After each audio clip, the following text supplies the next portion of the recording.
Sallallahu ala Muhammad sallallahu alaihi wasallam. Sallallahu ala Muhammad sallallahu alaihi wasallam. Alhamdulillahilladzi khalaqal mauta wal hayata liyabluwakum ayyukum ahsanu amala wa huwal azizul ghafur. Ashhadu an la ilaha illallah wahdahu la syarika lah wa ashhadu anna sayyidana Muhammadan 'abduhu wa rasuluhu la nabiyya ba'dah. Allahumma shalli wa sallim وبارك على سيدنا وحبيبنا وشفيعنا ومولانا محمد وصل وسلم ورضي الله تعالى عن كل الصحابة رسول الله أجمعين. أما بعد فيا أيها الحاضرون الكرام أوصيكم ونفسي بتقوى الله. اتقوا الله حق تقاته ولا تموتن إلا وأنتم مسلمون. فقال الله تعالى في كتابه الكريم وهو أصدق القائلين: أعوذ بالله من الشيطان الرجيم. بسم الله الرحمن الرحيم. والذين جاهدوا فينا لنهدينهم سبلنا وإن الله لمع المحسنين. وقال رسول الله صلى الله عليه وسلم: إنما الأعمال بالخواتم. صدق الله العظيم وصدق رسوله النبي الكريم ونحن على ذلك من الشاهدين والشاكرين والحمد لله رب العالمين. Hadirin jemaah salat Jumat yang mulia, mari kita bersungguh-sungguh selagi masih ada kesempatan kita hidup di alam dunia ini. Kiranya bertambahlah ketakwaan kita kepada Allah dalam setiap kesempatan. Bertambah pula kesyukuran kita atas segala nikmat yang didapatkan. Bertambah kesabaran kita atas segala derita yang ditimpakan. Dan bertambah ketawaduan kita atas segala macam pencapaian. Siapa yang pandai bersyukur, Allah tambah karunia itu. Dan siapa saja yang kufur, tak pandai bersyukur, Allah akan ambil karunia itu dari jalan yang boleh jadi tak pernah diperkirakan. Wa man yashkur fa inna ma yashkuru li nafsihi wa man kafara fa inna Allaha ghaniyyun hamid. Salawat beriring salam semoga senantiasa dilimpahkan keharibaan junjungan kita yang mulia habibana wa maulana Muhammad. Allahumma shalli wa sallim wa barik alaihi. Khutbah yang singkat ini tentang kepahlawanan dalam membangun umat. Saudara kaum muslimin, kemarin tanggal 10 November kita peringati Hari Pahlawan Nasional. Hari Pahlawan ini berkaitan erat dengan tanggal 22 Oktober ketika syahadah Syekh Hasyim Asy'ari dan para ulama Nahdlatul Ulama Jawa dan Bali mengeluarkan resolusi jihad atas pertanyaan bagaimana hukumnya berjihad, berperang melawan penjajah menyelamatkan bangsa dan negara. Dan dikeluarkan resolusi ini bahwa hukumnya fardu ain, wajib bagi setiap muslim membela dan mempertahankan bangsa dan negara dan kehormatan agama dan keluarga. Karena itulah Bung Tomo mentakbirkan, mengungkapkan ungkapan yang luar biasa, takbir Allahu Akbar, untuk membangkitkan semangat juang jihad fisabilillah arek-arek Bogor.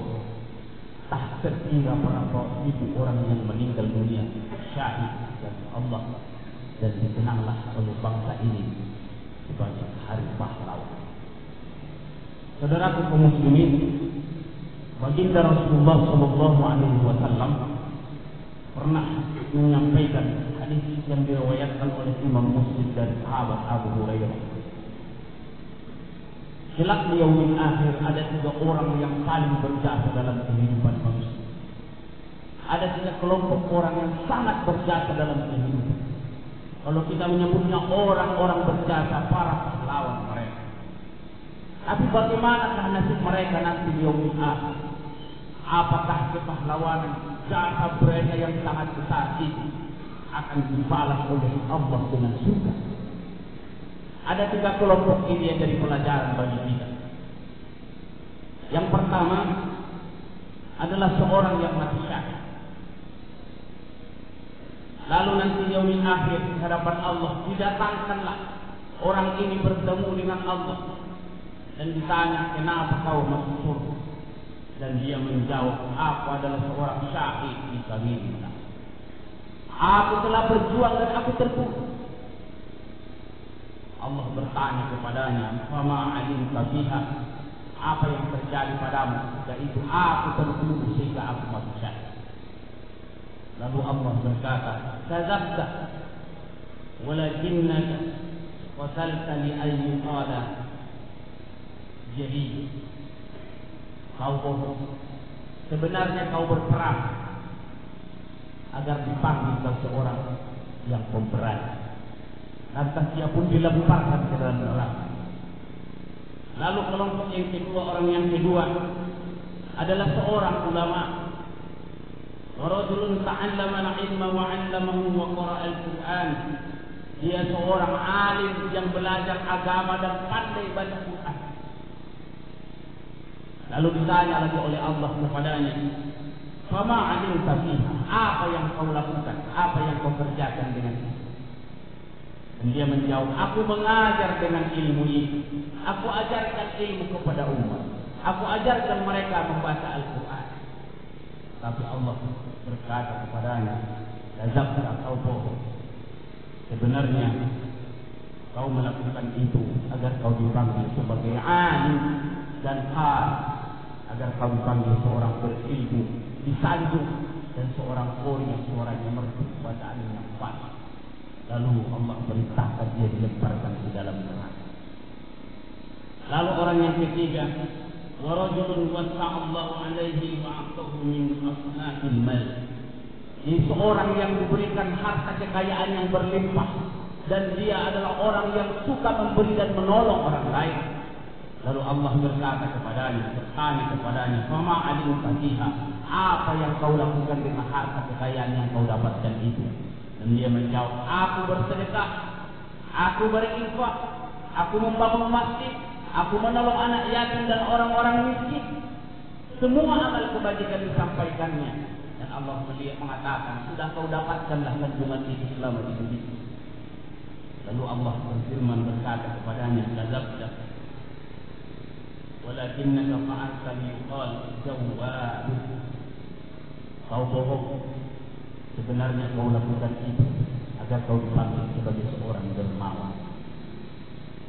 Saudaraku kaum muslimin, hadis ini panjang, tapi intisarinya dapat kita ambil bahwa kepahlawanan mereka ini bertiga ini adalah pahlawan. Yang satu pahlawan sebagai seorang prajurit atau orang yang berjihad, berperang di jalan Allah karena membela agama dan bangsanya. Yang kedua juga dia seorang pahlawan karena ilmu yang diajarkannya, seorang alim, seorang ulama yang memang dia mengajar kepada orang, mengajar kepada umat. Dan yang ketiga juga pahlawan karena dia banyak mengeluarkan hartanya di jalan Allah. Tapi kenapa mereka tidak diterima dengan lapang oleh Allah Subhanahu wa taala? Justru Habib Ali Al-Jawri mengatakan mereka lebih duluan masuk neraka dari Fir'aun. Karena Allah murka kepada mereka, karena kesempatan keluasan yang Allah berikan kepada mereka. Karena sesungguhnya kepahlawanan itu selalu ada 3 hal syarat. Yang pertama adalah keikhlasan.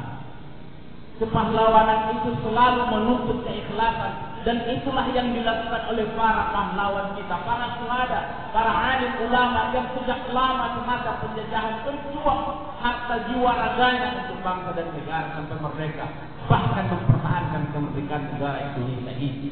Dan itu didasarkan kepada keikhlasan. Mereka tidak berharap apapun dari apa yang mereka perjuangkan. Bahkan setelah mereka pun masih ada yang hidup dari para veteran-veteran itu. Dan mereka tidak merasakan apa kenikmatan yang dari mereka berjuang. Bukankah sangat sedih hati sendiri ketika masih ada veteran-veteran berjuang negeri ini yang hidupnya sangat tidak layak. Dan negara bertanggung jawab mengangkat harkat martabat mereka itu. Mereka orang-orang yang ikhlas dan mereka itulah para pahlawan sejati, didasarkan keikhlasan semata karena Allah Subhanahu wa taala. Walau mereka tidak menikmati hasil perjuangan, bahkan mereka tidak melihat hasil perjuangannya, tapi mereka wariskan perjuangan itu kepada anak cucunya, dan mereka berharap ridho dari Allah Subhanahu wa taala. Yang kedua, kepahlawanan itu adalah selalu didasarkan kepada kebenaran, memperjuangkan yang benar, berjihad di jalan Allah, menegakkan kalimatul haq, yaitu kalimat tauhid. Karena kalau negeri bangsa dijajah oleh penjajah, maka tidak akan mungkin tegak kalimat tauhid di dalamnya. Tidak sembarangan Hadratus Syekh Hasyim Asy'ari dan para ulama mengeluarkan resolusi jihad untuk berjuang, bertempur melawan sekutu di Surabaya. Itu karena benar yang dilakukan. Kebenaran, menegakkan kebenaran itu dan yakin mereka sepenuhnya. Maka keluarlah jihad. Itu wajib hukumnya bagi setiap orang Islam ketika itu. Dan yang ketiga, selalu saja kepahlawanan itu dituntut dengan kesungguhan. Tidak ada kepahlawanan yang tidak dilakukannya dengan sungguh-sungguh. Berjihad di jalan Allah itu dengan penuh kesungguhan, baik secara badan, pikiran, hati, harta, jiwa, raga, semuanya dikorbankan bersungguh-sungguh. Dan itu Allah ingatkan dalam surah Al-Ankabut ayat yang terakhir, walladzina jahadu fina lanahdiyannahum subulana wa innallaha lama'al muhsinin. Dan orang-orang yang berjihad bersungguh-sungguh di jalan kami, pasti akan kami tunjukkan, kami hamparkan jalan-jalan kesuksesan ini di antara jalan yang mereka tempuh. Dan Allah bersama orang-orang yang baik. Saudaraku kaum muslimin, walau negeri kita ini sudah merdeka, Hari Pahlawan selalu diperingati setiap tahun. Bukan berarti kepahlawanan tidak kita harap, dan tidak boleh berhenti dan mati kepahlawanan itu. Kepahlawanan itu selalu dan harus dibangun dari tiga hal yang tadi: keikhlasan, kebenaran, dan kesungguhan. Oleh karena sebenarnya kita semua adalah pahlawan. Orang tua adalah pahlawan buat anak-anaknya. Kalau orang tua itu ikhlas, benar dan sungguh-sungguh, seorang guru juga adalah pahlawan bagi murid-muridnya, asalkan dia ikhlas, benar dan sungguh-sungguh. Seorang dosen juga adalah pahlawan bagi mahasiswanya. Seorang pengusaha adalah pahlawan bagi karyawannya, dan penguasa pun adalah pahlawan bagi rakyatnya, dan ulama pun adalah pahlawan bagi umat. Tapi bila mana tidak didasarkan pada keikhlasan, kebenaran dan kesungguhan, maka boleh jadi kita yang sudah berjuang, berkorban kita selama hidup kita di dunia ini, jangan-jangan sudah bernasib sama dengan tiga orang yang disebutkan oleh Rasulullah tadi. Mereka orang-orang berjasa, tapi justru dilemparkan di dalam neraka. Yaitu orang yang berjihad di jalan Allah, mati dalam peperangan, tapi sebenarnya niatnya agar dipanggil seorang pemberani. Orang yang alim, mengajar dengan ilmunya, berdakwah dan terkenal di mana-mana, sebenarnya agar dia disanjung dan dipuji sebagai seorang ulama yang hebat. Dan orang kaya yang mengorbankan harta kekayaannya untuk masyarakat, tapi sebenarnya terselip di hatinya agar dia dipanggil sebagai seorang yang dermawan. Disinilah perlunya kita menjaga hati, agar apa yang kita lakukan ini ikhlas, semata-mata karena Allah. Innama nut'imukum liwajhillah, la nuridu minkum jazaa'an wala syukur. Kalau kita memberi pertolongan pada orang-orang miskin, anak-anak yatim, orang terlantar, kita berkorban bagi mereka. Kita siapkan waktu, tenaga, pikiran, harta, bahkan jiwa kita. Maka harus kita tanamkan dengan hati yang tulus bahwa kita tidak mengharapkan apa-apa dari mereka, bahkan ucapan terima kasih sekalipun. Innama nut'imukum liwajhillah, kami menolong kalian, memberi makan kalian semata-mata berharap ridho Allah Subhanahu wa taala. La nuridu minkum jazaa'an wala syukur, dan tidak mengharapkan balasan dari kalian walau hanya ucapan terima kasih. Sebagai kesimpulan khutbah yang singkat ini, kepahlawanan harus kita bangun dalam diri kita masing-masing, dan jangan sampai kita mati tidak dikenal orang. Kemudian para pahlawan itu, kalau mereka pun sudah tiada, namanya telah tercatat dengan tinta emas, dan namanya disebut oleh anak turunannya. Dan kita bersyukur tahun ini seorang ulama dari Jawa Barat dan Sukabumi, Ki Haji Ahmad Sanusi, telah ditetapkan oleh pemerintah sebagai pahlawan nasional. Tentu saja tidaklah berpengaruh baginya di alam barzakh yang kuburannya laksana taman surga. Itu hanya kewajiban negara menghormati para pahlawan yang ikut membangun pondasi bangsa dan negara. Dan kita juga berharap kepada pemerintah, para pejuang negeri yang masih hidup ini, janganlah hidup mereka terabaikan dan terbuang terlantar.